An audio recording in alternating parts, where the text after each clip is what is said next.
Salat satu-satunya amalan di dalam Islam yang mencakup 4 bagian pokok dalam beragama.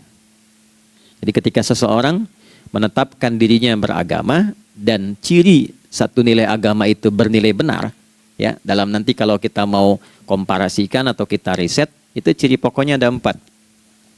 Satu, ada aspek namanya aspek keyakinan, ya, tauhid atau akidah.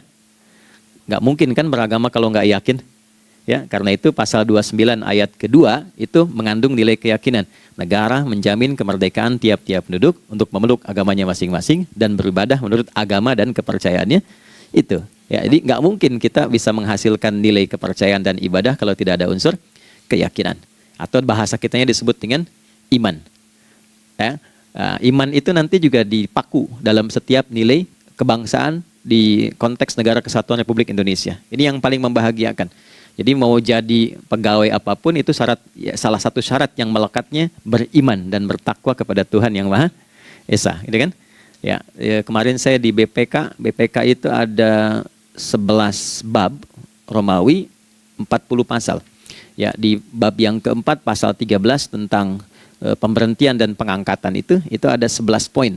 A sampai K. Di poin B yang keduanya, syarat menjadi bagian dari anggota BPK itu beriman dan bertakwa kepada Tuhan Yang Maha Esa. Baik, di Undang-Undang Pendidikan, Sisdiknas nomor 20 tahun 2003, itu kalau kita baca dari poin menimbang, ada 4, di poin B-nya saja sudah ada iman. Ya, Undang-Undang Dasar 1945 mengamanatkan pemerintah mengusahakan satu sistem pendidikan, ya, nasional yang meningkatkan keimanan dan ketakwaan pada Tuhan Yang Maha Esa serta akhlak mulia, baru mencerdaskan kehidupan bangsa. Ya, secara singkat, 1, agama dianggap benar kalau ada doktrin keimanan, ada akidah, ada tauhidnya.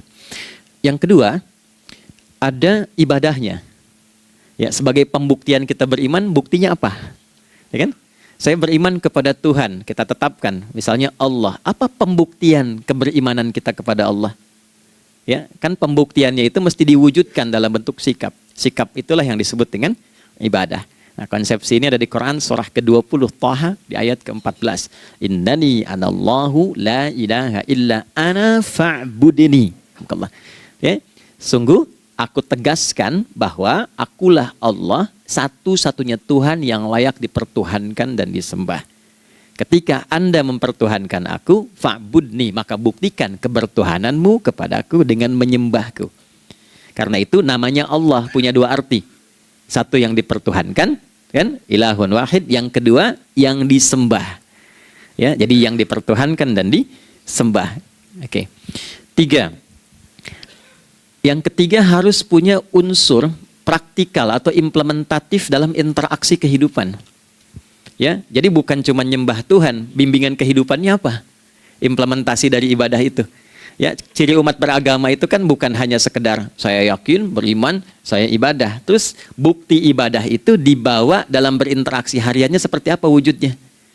Ya, makanya ketika dulu orang itu jujur, orang itu bangga dengan kejujurannya bukan sebagai orang jujur, tapi sebagai muslim. Jadi ketika ditanya, kenapa Anda jujur? Karena saya muslim. Ketika ada seorang penggembala di Sahara yang sangat gersang, diuji oleh Umar bin Khattab, ingin diambil kambingnya, kan kisahnya viral kan? Baik ya? Oh, tapi ini bukan punya saya. Bilang aja pada tuan Anda, kalau kambingnya hilang 1 dimakan serigala. Lantas di mana Allah?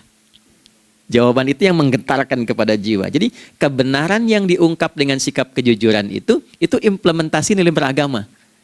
Nah, jadi praktek ibadah ada di muamalah. Oke, 1 akidah, akidah dibuktikan lewat ibadah, ibadah diimplementasikan dalam muamalah. Itulah sebabnya nanti seluruh bagian tubuh kita ketika digunakan untuk bersifat dan bersikap, itu ada tuntunan iman di dalamnya. Oke, misal saya tanya begini ya.